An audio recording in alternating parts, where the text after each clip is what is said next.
Hey, it's Rachel Cooke, your modern mentor. I'm the founder of Lead Above Noise, a firm specializing in helping companies to retain, engage, and develop talent through crafting employee experiences and delivering leadership development programs. And today, I want to talk to you about your employee experience. And I don't mean the kind with the capital E's that we think we need anonymous surveys to measure and analyze, but I mean the kind with the little e's. As in, if you're an employee, then you are having an experience. And even if the economy is feeling just a little bit recession-y, and no, I am not an economist, so I can say that, that is not permission granted to lose our focus here. I'm seeing companies and leaders leaning on a false sense of security. Like with the threat of layoffs or hiring freezes looming, hey, no one's going to leave in this economy, right? But this is not so right. And here's where I get really unapologetic. Because in recession-y times, the employee experience matters more than ever. Because in seasons of recession, anxiety and worry and stress are draining our energy stores and our creative sources. We feel pressure to get more done with fewer resources. We need to be serving customers whose expectations are higher than ever because their dollars need to stretch further. And all of this means that we're starting to feel the creep of burnout, which is good for no one's health or well-being. It means we need to be working more collaboratively, more efficiently, creatively. And it means our talent may be sticking around out of fear, but doing so from a place of disengagement. And disengaged talent can be really expensive.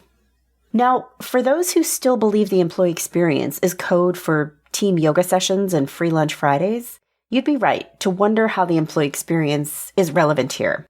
But my definition of the employee experience is the degree to which every member of a team or organization is able to do 4 key things. That they're able to deliver their best work and best ideas with clear expectations and minimal obstruction or bureaucracy getting in the way. They're able to develop new skills and capabilities through challenge and opportunity and space to experiment. They're able to connect with colleagues and leaders and a sense of purpose that infuses some meaning into their work. And they're able to thrive, to feel well and whole and balanced and recognized for their great work. Can you see how these things matter, like now more than even in robust economic times? So if you're bought in, and I hope you're bought in, let's talk about some of the strategies I've been advising my clients to try, and how you can leverage these whether or not you're in a leadership role. This is a joint effort, and we all have a job to do. So let's start with deliver. Like, what are the simplest actions we can all take to ensure that everyone is at their max levels of input and impact? For me, in these recession-y times, it comes down to 3 big ones: goals, processes, and decision-making. Goals need to be crystal clear, simple, achievable, and aligned. Leaders, if you have 5 different team members working on totally disconnected goals, hit pause. Realign. And people, if you have any questions about what success will look like, ask, like loudly and on repeat until every question's been answered. Now, process. Let's strip out the clunk. Where is there a single extra layer of approval, or data that's hard to find or access, or a mandatory meeting that is just a time suck? What can we strip out? Let's all decide together and just rip off that Band-Aid. And decisions. Leaders, what can you empower your teams to just run with?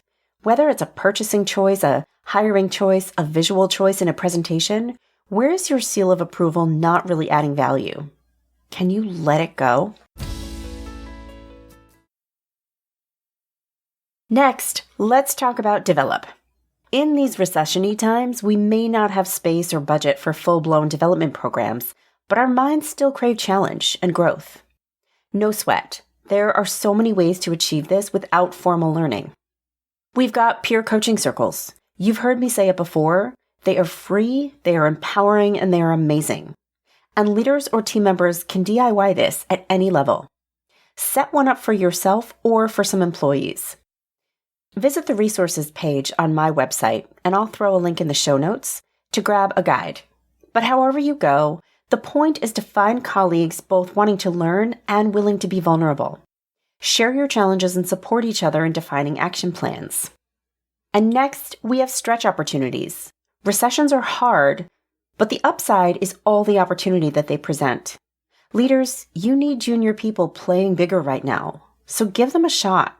Put them on a stretch project and see what they can do. Okay, let's talk connect, because this one is huge in a season when we need people doing more, collaborating and innovating and feeling more engaged in a shared purpose. So how do we bring these to life through small actions?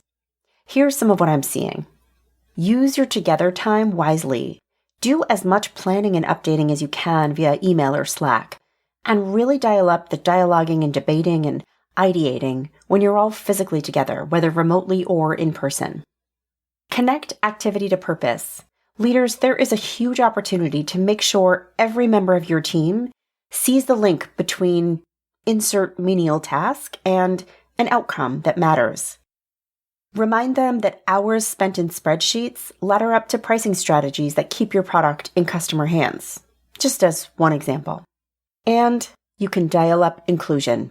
Whether it's inviting team members to share their personal stories or giving space for every voice, even the typically quiet ones, to speak up in meetings, go all out in making everyone feel truly a part of your team. And finally, we close with thrive. This one can be so simple and powerful if you use your power for good. Keeping everyone balanced and well and feeling appreciated, this will earn you gobs of engagement and trust. So demonstrate regular recognition and appreciation. This doesn't have to be about money, just really appreciate people, like out loud, for showing up and taking risks and supporting each other. Role model boundary setting and honoring. Leaders need to set the example here, and team members need to follow. And finally, do more check-ins and fewer parties. I just heard about a company that laid off 8% of its workforce, and then it had a pizza party the next day for everyone remaining. This was the wrong move. We need less dairy and more, how are you doing? This would have been a smarter move. These are just a few representative practices my clients are finding luck with these days. I'd love to come talk to your leadership team about how to make this happen in your workplace. Connect with me at leadabovenoise.com. Join me next week for another great episode. You can follow Modern Mentor on Apple Podcasts, Spotify, or wherever you listen to podcasts. Find and follow me on LinkedIn. Thanks so much for listening and have a successful week. Modern Mentor is a quick and dirty tips podcast. It's audio engineered by Dan Firebend with script editing by Adam Cecil. Our podcast and advertising operations specialist is Morgan Christensen. Our digital operations specialist is Holly Hutchings. Our marketing and publicity assistant is Davina Tomlin, and our intern is Cameron Lacey.